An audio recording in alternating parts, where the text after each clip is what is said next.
उपमुख्यमंत्री आणि बीडच्या पालकमंत्री सुनेत्रा पवार यांनी बीड शहरातील पुरातन कंकालेश्वर मंदिराला भेट देत विकास कामांची पाहणी केली। दिवंगत नेते अजितदादा पवार यांनी मंजूर केलेल्या 9 कोटी रुपयांच्या निधीतून प्रस्तावित विकास कामांचा आढावा घेत त्यांनी संबंधित अधिकाऱ्यांना कामं दर्जेदार आणि वेळेत पूर्ण करण्याच्या सूचना दिल्या। यावेळी सुनेत्रा पवार यांनी कंकालेश्वर मंदिरात पूजा, अभिषेक आणि आरती केली। या दौऱ्यात राज्याचे माजी मंत्री तथा आमदार धनंजय मुंडे यांच्यासह जिल्ह्यातील लोकप्रतिनिधी आणि अधिकारी उपस्थित होते।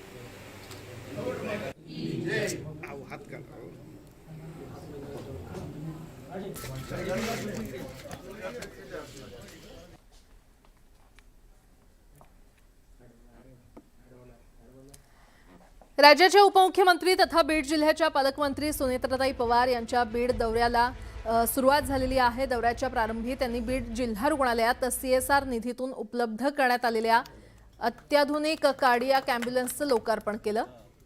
यानंतर त्यांनी रुग्णालयातील कार्डियाक युनिटची पाहणी करत आरोग्य सुविधांचा आढावा घेतला।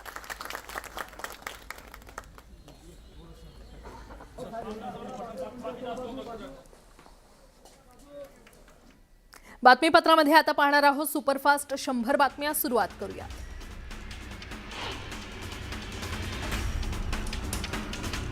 हिंगोलीच्या वसमतजवळ परभणीकडे जाणाऱ्या महामार्गावरील मोठ्या खड्ड्यात मालवाहू ट्रक अडकल्यानं महिला रुग्णालयाकडे जाणारा रस्ता बंद झाला। त्यामुळे गरोदर महिलेला घेऊन जाणारी रुग्णवाहिका 1.5 ते 2 तास अडकून पडली। रखडलेल्या महामार्गाच्या कामावर सामाजिक कार्यकर्त्यांनी तीव्र संताप व्यक्त केला।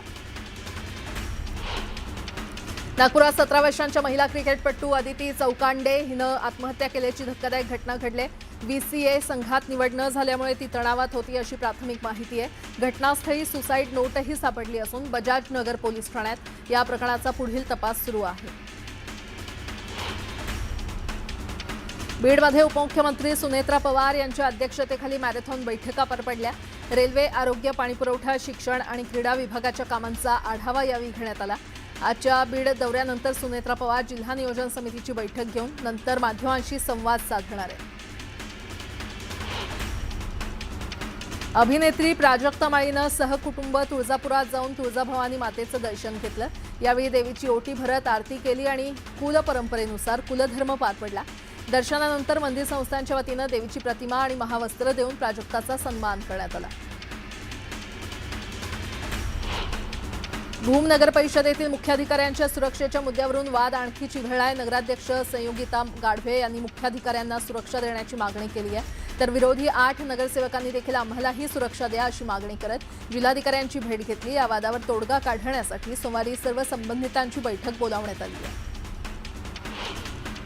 पावसानंतर जळगावच्या भुसावळ बस स्थानकाला तळ्याचं स्वरूप आलं। प्रवाशांना पाण्यातून वाट काढत एसटी बस गाठावी लागली। त्यामुळे आता काही दिवसांपूर्वी झालेल्या डांबरीकरणाच्या दर्जावर प्रश्न उपस्थित होत असून प्रशासनानं तातडीनं उपाययोजना करावी अशी मागणी करण्यात आली आहे। अहिल्यानगर जिल्हा बँक निवडणुकीच्या पार्श्वभूमीवर विधान परिषदेचे सभापती राम शिंदे यांनी जिल्ह्यातील ज्येष्ठ नेत्यांच्या भेटीगाठी सुरू केलेल्या आहेत। जिल्हा बँकेच्या निवडणुकीसह विविध विषयांवर चर्चा झाल्याचं त्यांनी म्हटलं। या भेटींमुळे जिल्ह्याच्या राजकारणात नव्या चर्चांना उधाण आले।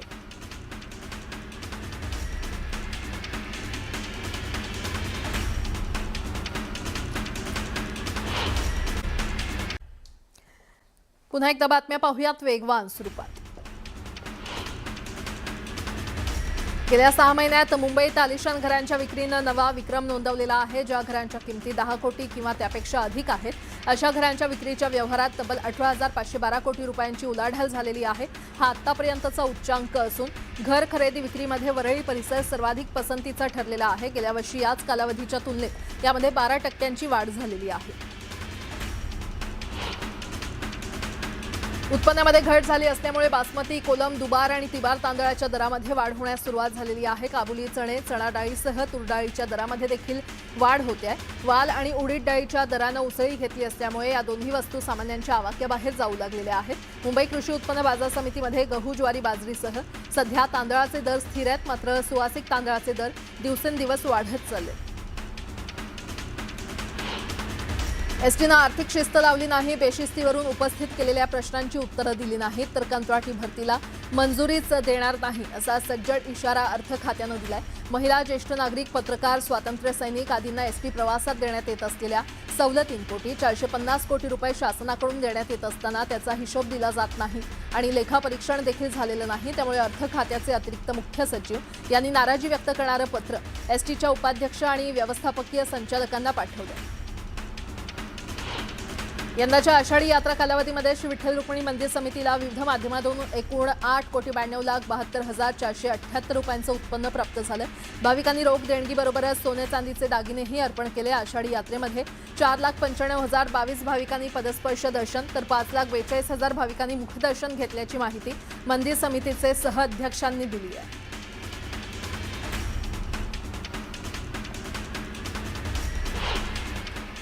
आता एक मोठी बातमी, परीक्षा सुधारणा विधेयक संसदेच्या दोन्ही सभागृहात मंजूर झालेला आहे। यानंतर पंतप्रधान नरेंद्र मोदी यांनी विद्यार्थ्यांना व्हिडिओ संदेशातून संबोधित करत या विधेयकामुळे परीक्षा प्रणाली अधिक सक्षम होईल आणि शिक्षण व्यवस्थेला बळकटी मिळेल असा विश्वास व्यक्त केलेला आहे। तर पंतप्रधान नरेंद्र मोदी यांनी पुन्हा एकदा विद्यार्थ्यांसाठी व्हिडिओ संदेश जारी केलेला आहे। आपली परीक्षा प्रणाली अधिक सक्षम होईल असा संदेश मोदींनी विद्यार्थ्यांसाठी या व्हिडिओच्या माध्यमातून दिलाय।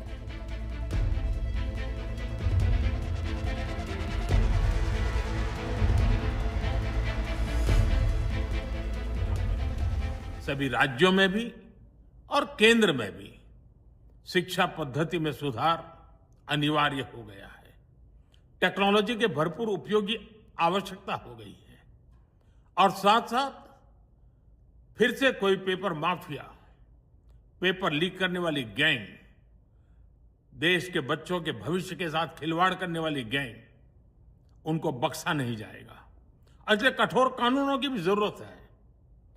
हम संसद में बिल लेकर के गए थे और जैसा मैंने आपको वादा किया था, गत 2 दिन संसद के दोनों सदनों ने, अधिकतम माननीय सांसदों ने विस्तार पूर्वक उससे चर्चा की है और आज दोनों सदनों ने इस कठोर कानूनों वाले, प्रावधानों वाले इस बिल को पास कर दिया है।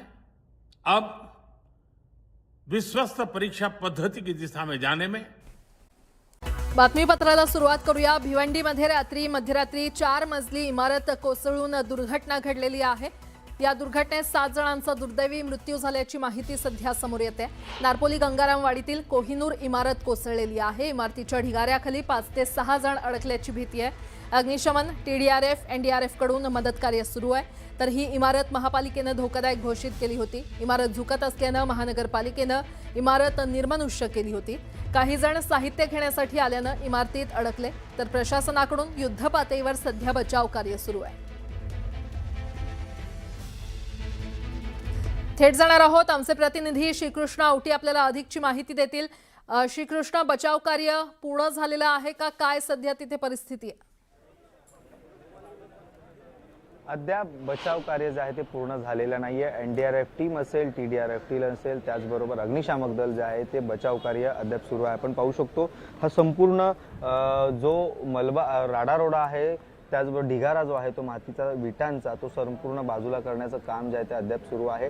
एकंदरीत पाहायला गेलं तर 6 मृतदेह या 6 आतापर्यंत 6 मृतदेह बाहेर काढण्यास जे आहे ते NDRF टीमला यश आलेलं आहे। आणि विशेष म्हणजे कालच म्हणजे जो कोहिनूर अपार्टमेंट आहे हा 2007 मध्ये बनवण्यात आला असून या संपूर्ण इमारतीचे 2 अपार्टमेंट असून एका अपार्टमेंटमध्ये 15 असे एकूण 30 रूम जे आहे ते या अपार्टमेंटमध्ये होते। आणि विशेष म्हणजे सुरुवातीपासूनच इमारत जी आहे ती अगदी बनवण्यात आली होती। मोठ्या प्रमाणात देखील या नागरिक राहत होते आणि त्यानंतरच अगदी इमारत जी आहे ती धोकादायक घोषित करण्यात आली होती। त्यानंतर महानगरपालिकेकडून देखील जे ते काम सुरू होतं, दुरुस्तीचं काम सुरू करण्यात आलं होतं आणि दुरुस्तीचं काम सुरू असताना अगदी काल रात्री 11:15च्या दरम्यान जे आहे ती संपूर्ण 4 मजली इमारत ही संपूर्ण कोसळली।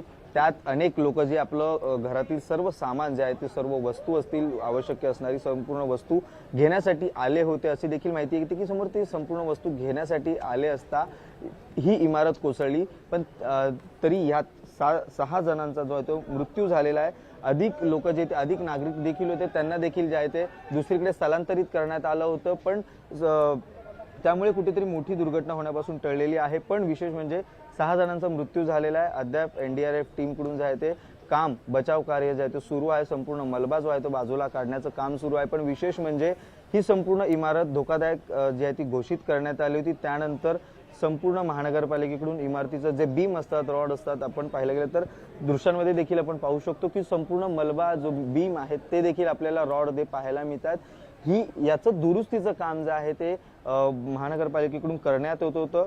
पण कुठलीही अधिकृत किंवा या संदर्भात अधिकृत महानगरपालिकेकडून कुठलीही माहिती आलेली नाहीये. कारण कधीपर्यंत ही धोकादायक केव्हा धोकादायक जी आहे ती सांगण्यात आली होती, केव्हा ही संपूर्ण नागरिक स्थलांतरित केले गेले, ह्या संपूर्ण गोष्टीवरती आता प्रश्नचिन्ह आहेच. पण त्याबरोबर पाहायला गेलं तर अजून काही 4 ते 5 तास जे आहे ते लागू शकतात संपूर्ण राडारोडा जो आहे तो बाजूला करण्यात. पण सध्या 6 जणांचा जो मृतदेह झालेला आहे, मृतदेह बाहेर काढण्यात आलेला अधिकृत आकडा जो आहे तो कुठलाही एनडीआरएफ टीमकडून सांगण्यात आलेला नाहीये. ठीक आहे श्रीकृष्ण, अपडेट घेत राहू. तुर्तास धन्यवाद या संपूर्ण माहितीसाठी.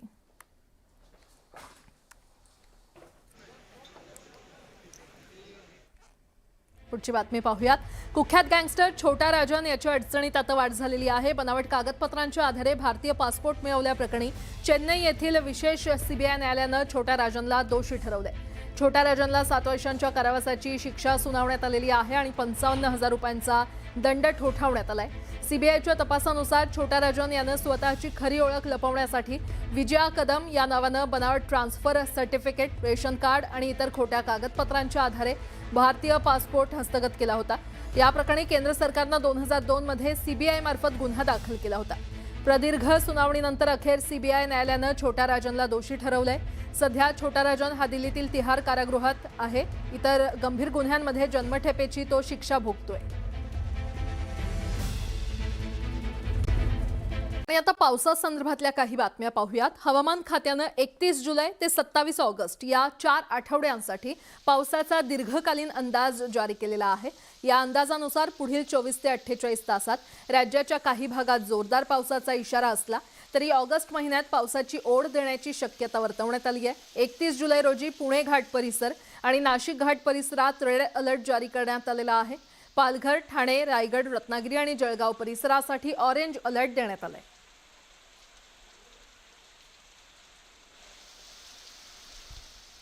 तिकडे वाशिमसह जिल्ह्यातील कारंजा, रिसोड, मंगरुळपीर, मालेगाव आणि मानोरा या 6ही तालुक्यात पावसानं दमदार हजेरी लावलेली आहे. यामुळे सखल भागात मोठ्या प्रमाणात पाणी साचलंय. दरम्यान नदी नाल्यांना पूर आलेला आहे. वाशिम जिल्ह्याला पावसाचा रेड अलर्ट देण्यात आल्यानं नागरिकांना सतर्क राहण्याचं आवाहन करण्यात आलेलं आहे. हिंगोली जिल्ह्यामध्ये दमदार पाऊस झालाय. बहुतांश भागात जोरदार पाऊस बरसलाय आणि पावसामुळे नदी नाल्यांना पूर आलाय. कयाधू नदी दुथडी भरून वाहू लागली आहे, तर कळमनुरी तालुक्यातील सोडेगाव या गावातील पूल पाण्याखाली गेलाय. वाहतूक त्यामुळे पूर्णपणे ठप्प झाली आहे.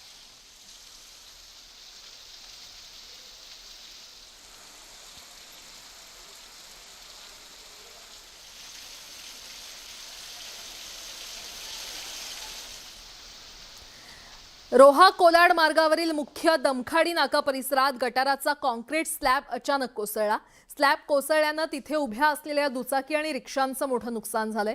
सुदैवानं यामध्ये कोणतीही जीवितहानी झालेली नाही. पालिकेच्या ढिसाळ आणि निष्काळजी कारभाराविरोधात दमखाडी नाका परिसरातील नागरिकांनी संताप व्यक्त केलाय. दुर्घटनेची तात्काळ चौकशी करून दोषींवर कारवाई करण्याची मागणी करण्यात आली आहे.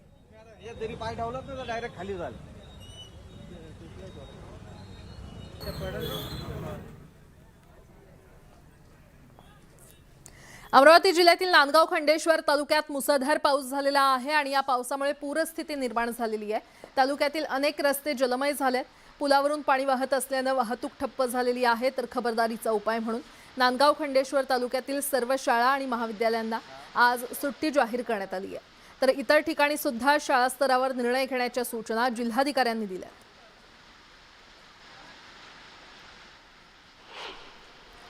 अमरावतीच्या नांदगाव खंडेश्वर तालुक्यात मुसळधार पावसामुळे जनजीवन विस्कळीत झालेलं आहे. अनेक गावांमधील शाळकरी विद्यार्थी नांदगावात अडकून पडलेत. यानंतर नगराध्यक्षा प्राप्ती मारोटकर यांनी विद्यार्थ्यांच्या राहण्याची आणि जेवणाची व्यवस्था केली. रात्री प्रशासनानं देखील घटनास्थळी धाव घेत उपाययोजना केल्या. दरम्यान पावसाचं पाणी अनेक घरं आणि दुकानांमध्ये शिरल्यानं नागरिक आणि व्यापाऱ्यांचं मोठं नुकसान झालंय. यवतमाळ जिल्ह्यामध्ये मुसळधार पाऊस झालाय। जोरदार पावसामुळे दहेलीतील कुपटी नदीला मोठा पूर आलेला आहे। या पुराच्या पाण्यात कारसह 3 जण वाहून गेलेत। यातील एक व्यक्ती झाडाच्या फांदीवर चढल्याने वाचलेला आहे, तर 2 जणांचा प्रशासनाकडून शोध सुरू आहे। यवतमाळ जिल्ह्यामध्ये गेल्या काही तासांपासून मुसळधार पाऊस सुरू आहे। या पावसामुळे दहेली परिसरातील कुपटी नदीची पातळी प्रचंड वाढली आहे। पुराच्या पाण्याच्या वेगात एक कार अचानक वाहून गेली आणि या कारमध्ये एकूण 3 जण प्रवास करत होते। कार वाहून जात असताना एका व्यक्तीने प्रसंगावधान दाखवत झाडाच्या फांदीचा आसरा घेतला, ज्यामुळे त्याचे प्राण वाचले। मात्र कारमधील उर्वरित 2 जण पुराच्या पाण्यात बेपत्ता असून प्रशासनाकडून आणि बचाव पथकाकडून त्यांचा युद्धपातळीवर शोध सुरू आहे।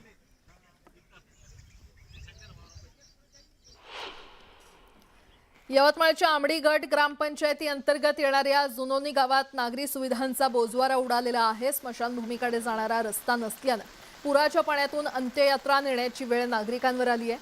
स्मशानभूमीत पावसापासून आणि उन्हापासून संरक्षणासाठी साधे शेडही उपलब्ध नसल्याने ग्रामस्थांचे हाल होत आहेत। मृत्यूनंतर देखील सन्मानाने अंत्यसंस्काराची मूलभूत सुविधा न देणाऱ्या प्रशासकीय कारभाराविरोधात तीव्र संताप व्यक्त करण्यात येतोय।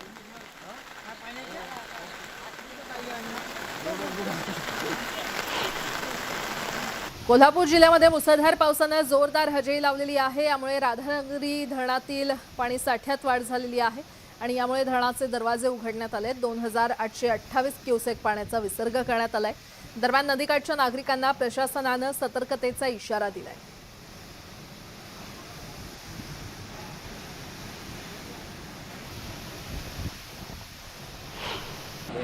जळगाव जिल्ह्यातील भुसावळ तालुक्यातील हतनूर प्रकल्पाच्या पाणीसाठ्यात सातत्याने वाढ होते आहे। धरणात सध्या 71.52% पाणीसाठा नोंदवण्यात आला असून वाढती आवक लक्षात घेता धरणाचे 32 दरवाजे प्रत्येकी 1 मीटरने उघडण्यात आले। धरणातून तब्बल 70,000 क्युसेकने पाण्याचा विसर्ग सुरू आहे आणि त्यामुळे नदीकाठच्या नागरिकांना सतर्क राहावं, नदीपात्रात जाणं टाळावं आणि प्रशासनाच्या सूचनांचं पालन करावं असं आवाहन करण्यात आलेलं आहे। गोंदिया जिल्ह्यात होत असलेल्या मुसळधार पावसामुळे गोंदिया जिल्ह्यातील नदी नाले दुथडी भरून वाहत आहेत। तर अशातच गोंदिया जिल्ह्यातील पुजारी टोला या धरणामध्ये पाणीसाठा वाढत असल्याने सध्याच्या घडीला 83% धरण भरलं असल्याने धरणाची पाणी पातळी स्थिर ठेवण्यासाठी पुजारी टोला धरणातून पाण्याचा विसर्ग होत असून या धरणाचे 13 पैकी 6 दरवाजे उघडण्यात आले, तर धरणातील पाणी पातळी वाढली आणि तर आणखी दरवाजे उघडण्यात येणार आहेत।